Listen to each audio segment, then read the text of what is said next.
안녕하세요. 순금초대 유재구입니다. 벌써 금요일이 됐습니다. 한 주 마무리 잘 하시기 바랍니다. 오늘은 위기관리에 대해서 같이 생각해보는 시간을 가져보도록 하겠습니다.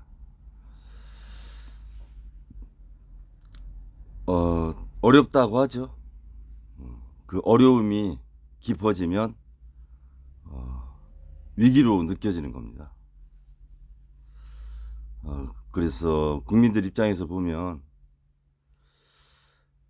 현 정부 국가에 대한 불신이 있죠. 신뢰가 많이 떨어졌습니다. 그만큼 약속했던 공약이나 그런 것들에 대한 이행, 그리고 국정을 수행하면서 보여주었던 문제 해결 방식, 그리고 생태계를 접근하는 방식, 이런 면에서 국민들한테 너무 많은 믿음을 잃었어요. 정부의 불신은 국가 성장에 아주 큰 걸림돌이 되는 겁니다. 국민이 국가 정책을 신뢰하지 못하면 경제 주체로서의 기업과 가게가 정상적인 영업 활동을 할 수 없죠. 예측을 할 수 없기 때문에. 그러한 불신을 정부는 빨리 해소해야 된다고 생각을 합니다. 그리고 기업들 입장에서는 불안하죠, 지금. 뭐 금융시장이라든가 환율, 무역 의존도가 높다 보니까 수출을 하는 기업도, 수입을 하는 기업도 불안한 상황입니다. 워낙 자본시장이 요동을 치고 주식시장도 외국인들이 아직도 이탈을 하는 상황이기 때문에 불안 많이 느끼고 있는 것 같습니다. 세계 국제 정세가 또 불안하죠. 저희 같은 자영업하는 이렇게 작은 자영업자들도 이제 세상이 이 국제 정세에 관심을 갖게 좀 되는 시대가 됐어요. 그러니까 뭐 다른 나라의 리더가 누가 되느냐, 그 사람이 됐을 때 정책이 어떻게 되느냐, 그런 거에 이제 관심을 갖게 되죠. 이 내수 시장을 담당하는 자영업자지만 그런 국제 정치 경제 시장이 불안하다, 그런 말씀을 드립니다. 그래서 불신, 불안, 불확실성, 그러한 이런 산불이 위기죠, 어떻게 보면 저희한테. 그래서 국가든 기업이든 가게든 혹은 개인이든 위기가 왔을 때 그 위기를 대처하는 방법이 다 다르죠. 그것은 정책이 또 달라서 대응 방안이 다를 수도 있고 이념이 달라서 대응 방안이 다를 수도 있습니다. 그 이념이 달라서 대응 방안이 다르다는 것은 이번에 미국 대통령 선거에서 그 챗 GPT는 같은 AI 산업이라도 민주당 쪽 분들이 많이 쓰시고 공화당 쪽은 메타의 라마를 또 많이 이렇게 쓰는 성향으로 이 AI도 이념화 돼가는 그런 거 아닌가 이런 생각이 많이 들어요. 네. 그래서 정책, 이념, 뭐 여러 가지 것들에 따라서 대응 방안이 이렇게 다르죠. 개인도 그리고. 그러면 지금 우리 한국 입장에서 지금 평탄하냐? 국민들이 평온하게 경제 활동을 할 수 있는 상황이냐? 그렇지는 않잖아요. 위기를 다 생각을 하죠. 기업이든 가게든 개인이든. 그러면은 국가가 경제 주체의 맨 위에 있는 국가가 위기 관리를 잘 해야 기업과 가게와 개인들이 위기에서 벗어나게 되죠. 밑에서부터 위기 관리를 해서 귀납적으로 가는 것은 쉽지 않습니다.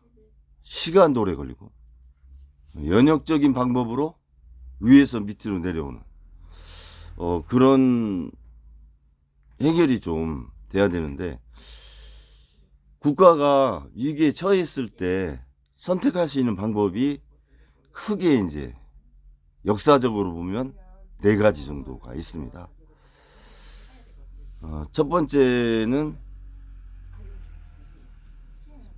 성장을 추구하는 거죠. 경제를 배분보다 성장 위주로 정책을 무게중심을 조금 옮겨갑니다. 그래서 자원이 순환되고 자본시장이 이렇게 순환되도록 성장을 통한 위기를 극복을 시도를 합니다. 지금 말씀드리는 위기는 뭐 정치적인 위기, 경제적인 위기, 사회적인 위기 여러 가지가 있을 수 있지만 경제 관점에서 보는 위기 관리를 초점을 둬서 말씀드리는 거죠. 성장을 하는 쪽으로 위기 관리를 국가에서 선택할 수 있습니다. 그러한 성장을 하기 위해서는 중장기 로드맵이 나와야 되죠. 국제관계에서의 전반적인 상황에서 현재 한국의 포지션, 여러 분야의 포지션, 수출, 수입, 여러 포지션을 종합 분석해서 어떻게 성장을 끌고 갈 것이냐에 대한 로드맵이 나오는 겁니다. 기획재정부에서. 그런 것들을 저희 나라가 참 잘했죠. 박정희 대통령 경제개발 5개년 계획. 물론 그게 작년 정부에서 기초를 닦은 거라고 이렇게 들은 것도 있는데요. 아무튼 실천을 경제개발 5개년 계획을 몇 차에 걸쳐서 성공리에 해서 성장을 경험한 적이 있습니다. 저희 나라는. 그러면 그런 국가주도형 성장에서 민간주도형 성장으로 어떻게 갈 것이냐.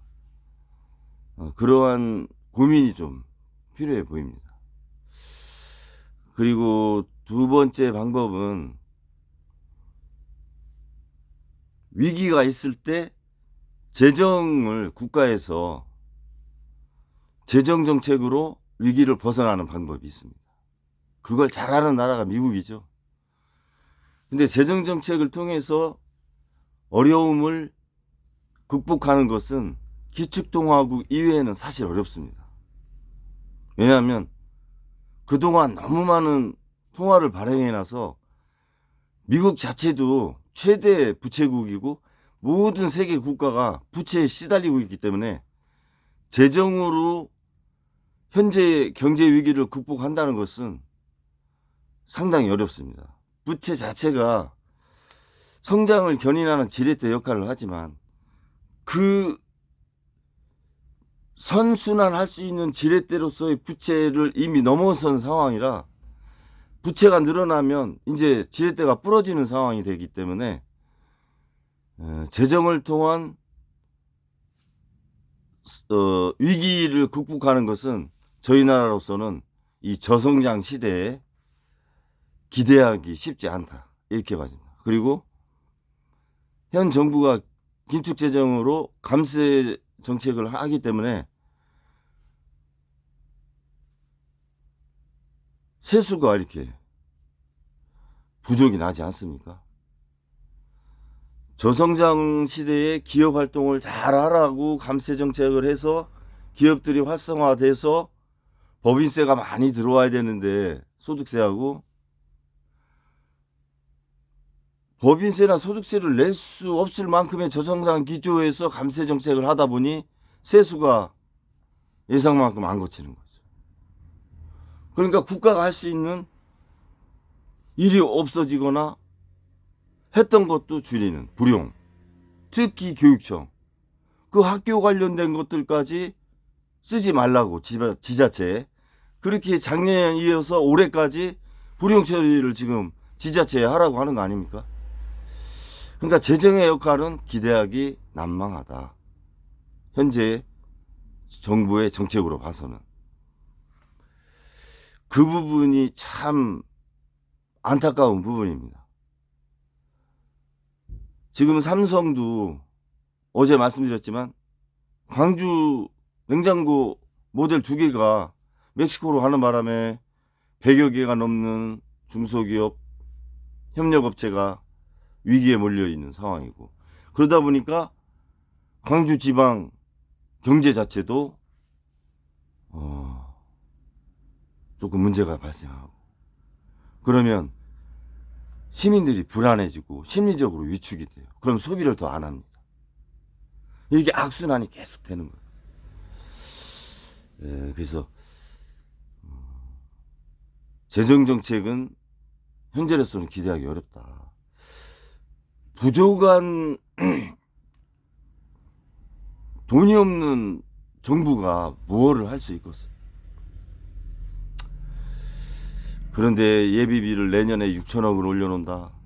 참 그런 것들이 저는 참 못됐다고 생각이 드는 거죠.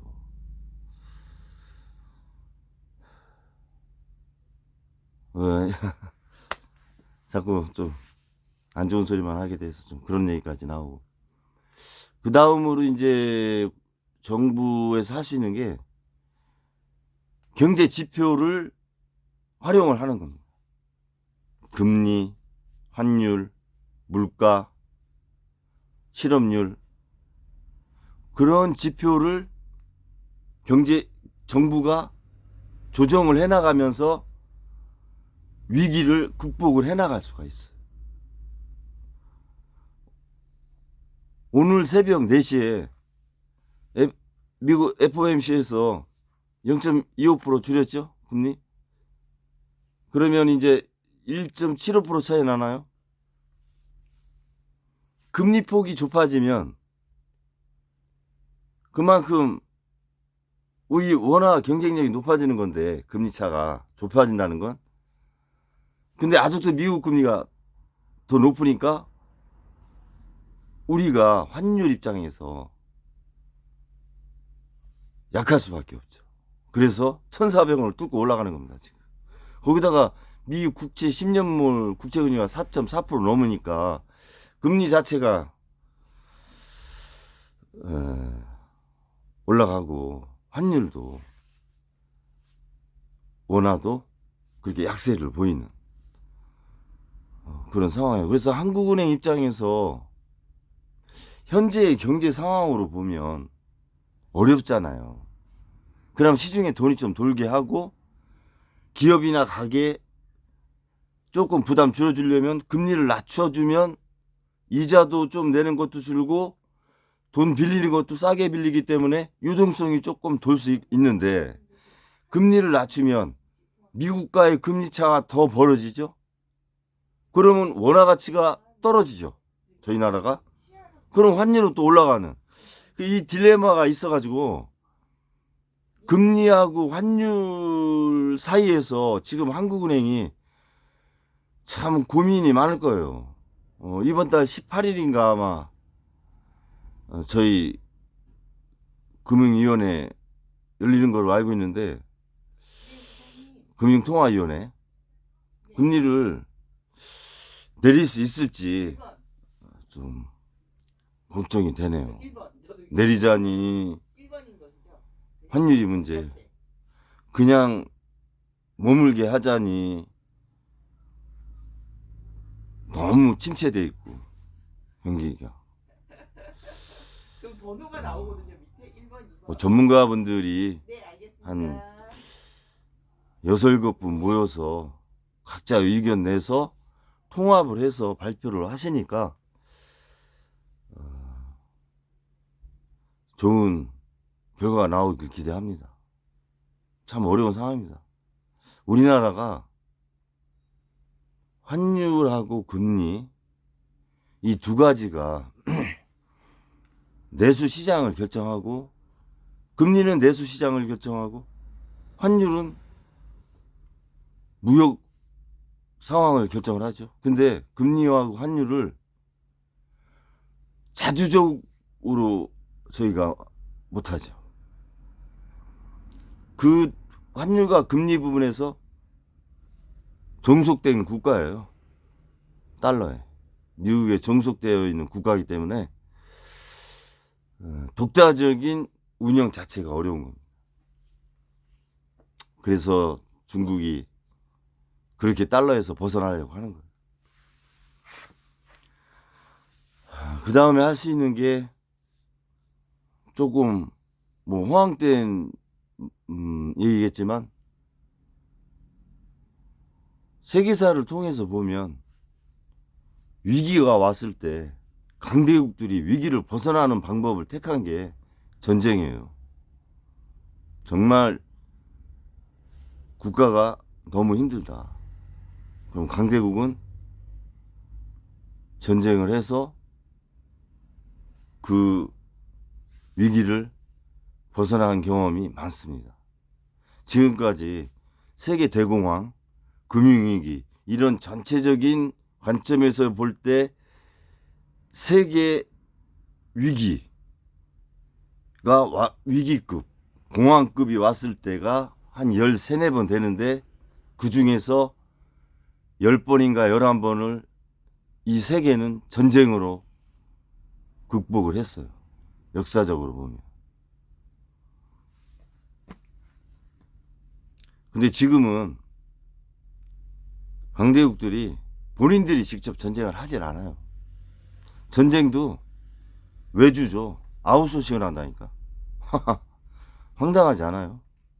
대리전쟁을 시킨다니까. 대리전쟁을. 못된 거지 진짜. 이란도 마찬가지야. 본인들이 안 싸우잖아요. 헤즈볼라, 하마스, 후티 반군 자기 세력들 그렇게 해놓고 대리전쟁 시키는 거 아니에요. 사실 이란도 본인들이 안 싸우고. 미국도 물론 본인들이 주축이 돼서 뭐 예를 들어서 기존에 했던 아프가니스탄이나 이라크 과거에 몰란전 뭐 여러 가지 전쟁을 본인들이 스스로 한 것도 있고 동맹을 맺어서 대부분 하죠. 미국은 유럽하고. 그러니까 나토, 그래서 나토를 유지하려고 하는 겁니다. 미국이 혼자서 독립적으로 전쟁을 하기에는 무리가 있기 때문에 비용도 많이 들고, 그런 전쟁을 통해서 위기를 극복을 13, 14번 중에 10번 정도를 벗어났어요. 강대국들이. 근데 우리나라는 전쟁을 해서 어떤 지금의 위기를 벗어난다? 이거는 뭐 논할 필요도 없는 거죠. 그러면 성장의 방법을 통해서 현재의 위기를 극복을 해야 되는데, 결국은 AI라고 하는 새로운 4차 혁명에 대한 생태계를 구축을 빨리 해야 된다. 그러기 위해서는 에너지 인프라가 중요하다. 그리고 미국 새 정부와 일본 새 정부가 앞으로 취할 정책과 방향, EU의 상황, 중국을 중심으로 한 브릭스의 움직임, 이런 것들을 잘 판단하면서 성장 정책을 잘 마련하면 도약할 수 있다. 이렇게 봐집니다. 그것이 뭐 1년 안에 나타날 수는 없겠죠. 그러나 내후년도 3년, 5년 후에는 이렇게 성장률, 저성장에서 조금씩 벗어나는 그런 생태계 준비가 중요하다, 이런 말씀 드리고, 재정은 뭐 국채도 내년에 뭐 201조 역대 최대 발행하는 상황까지 왔고, 그럼에도 불구하고 세수는 계속 부족 나고, 재정으로는 현재 할 수가 없다. 어떤 것도 할 수가 없는 상황이다. 국가가, 국민들의 자산이 부동산에 80% 몰려 있잖아요. 그것을 부담을 덜 주면서, 그러니까 연착륙하면서 부동산에 있는 자금을 서서히 첨단 산업 쪽, 그리고 내수 시장 쪽으로 이전하는 고도의 정책이 필요합니다. 부동산이 갑자기 꺼지면 그거는 국가 자체가 흔들려요. 그러니까 부동산에 너무 쏠려 있는 자산의 이동, 그래야 거기에서 있는 돈으로 기업과 내수시장을 활성화시켜서 재정이 들어올 거 아니에요. 소득세나 부가세나 법인세가 돌아가야. 근데 계속 부동산에 묶여 있으면 이런 저성장 상황에서 재정은 계속 적자가 날 수밖에 없죠. 왜냐하면 법인세나 소득세를 낼 수 있는 상황이 어려워지니까요. 그런 재정 정책에 대한 변화도 필요하다고 보입니다. 그리고 경제 지표를 활용한 어떤 위기 관리, 이런 것들은 한국은행하고 기재부에서, 산자부에서 잘 하셔야 됩니다. 흔히 얘기하는 히든 카드가 있어야 되는데 저희 나라가 히든 카드가 없어요.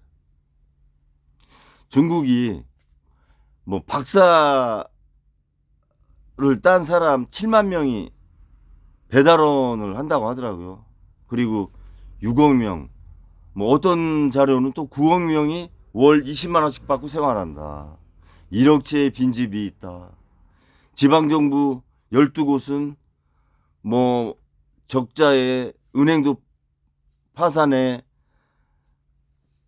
공무원 월급도 못 주는 상황, 청년들은 백기 들고 나와서 시내에서 저항하는 무원의 저항. 그 안 좋은 쪽으로 보면 중국도 위기죠. 상당한 위기입니다. 그런데 중국은 또 히든카드가 있어요.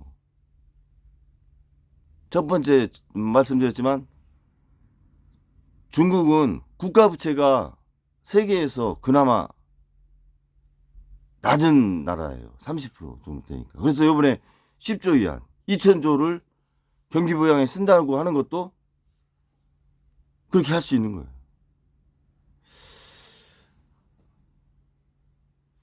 그리고 그 국민들의 저축률이 지금 한 47% 돼요. 47%. 그러니까 국민들이 소비를 안 해. 그래서 시중에 이렇게 도는 돈을 우리는 M1이라고 하죠. 뭐 은행에 예금하고 갖고 있는 돈, 현금. 그 M1이 20% 줄었다잖아요, 중국이. 그 정도로 소비 활동을 안 하고 저축을 많이 해. 그래서 중국은 상업은행이 갖고 있는 돈이 한 6경이 되는데 국민들이 저축한 돈이 3경.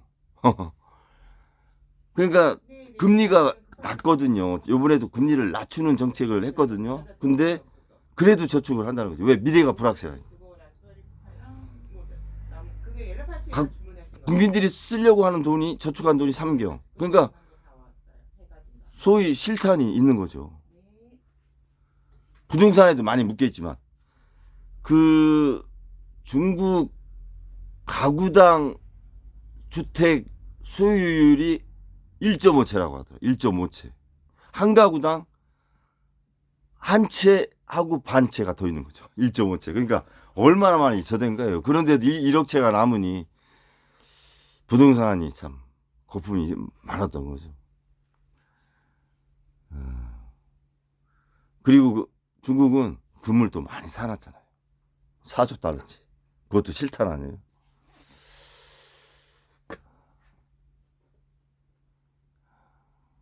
그렇게 국가부채가 적어서 위안화를 발행할 수 있는, 위안화는 상업은행이 사줍니다. 그래서 자체적으로 돌아가니까요. 그렇게 국가부채가 낮아서 화폐 발행할 수 있는 여력이 있는 거, 그리고 국민들이 저축을 많이 해서 갖고 있는 예금이 많다. 그것들이 이제 내수 시장이 이제 활성화될 수 있는 하나의 실타입이 될 수 있다.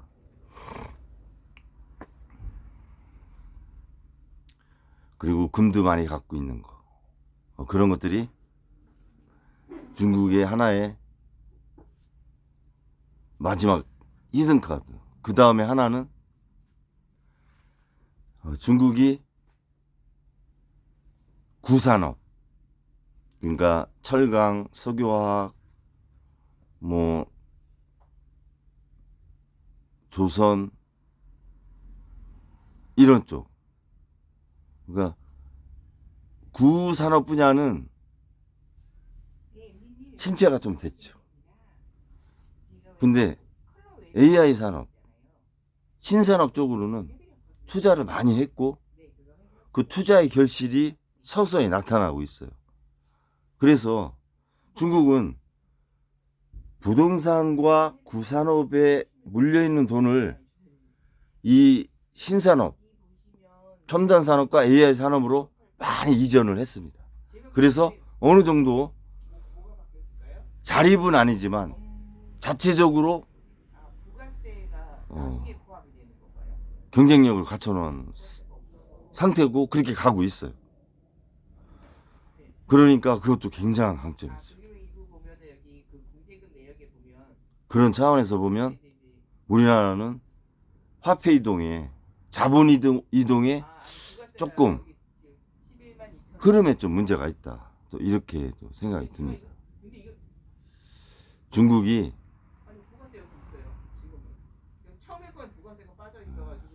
수출 의존도가 한 65%, 내수가 뭐 한 35% 이렇게 됐었는데 그게 많이 바뀌었어요. 내수가 한 63%, 수출이 38% 이게 바뀌었어요. 그 정도로 수출이 위축이 됐죠. 수출도 위축이 돼, 내수도 사람들이 내수 소비를 안 하고 저축이 늘어나. 그러니까 중국이 어려운 거예요. 그래서 돈을 푸는 거죠.